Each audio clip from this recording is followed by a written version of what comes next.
Hey friends, in today's video, I'm going to show you how you can forward your domain. If it's hosted on Squarespace domains, I'm going to walk you through that process now. So the first thing I'll do is go to squarespace.com and then I'll click on my little icon and hit Account Dashboard. It'll take me to this page where I'll see all my websites and then I'll click on Domains. From here, I'll find the domain that I want to work with, and in this case, it's going to be this domain here.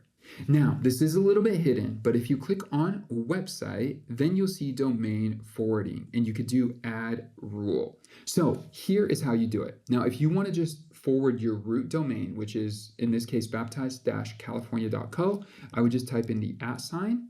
And then from here, I would point it to where I want it to go. So in this case, I want it to go to this website here. Let me take a look at advanced settings. You'll see a few things here. First and foremost, what kind of redirect type?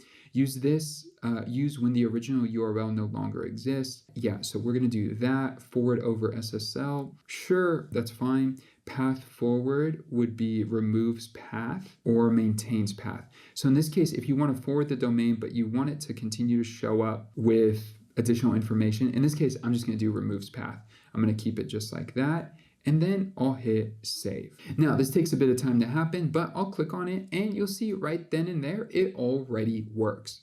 So just like that, I was able to forward the domain. And just a minute ago, that was not set up, and now we are good to go. So I'm going to click out of this and then hit confirm. So I just deleted it just to show you again that of how it works, and I'll click here. So it still is loading it, maybe because it's just cached now.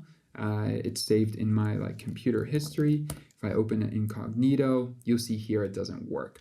And just like that, everything is set for forwarding your domain. Pretty simple and painless, as long as you could get into here. If you're struggling to get here, you might have stopped watching the video already, but if you're struggling to get here, I do have other video content to help you get here, so you could actually find this and then be able to make these changes.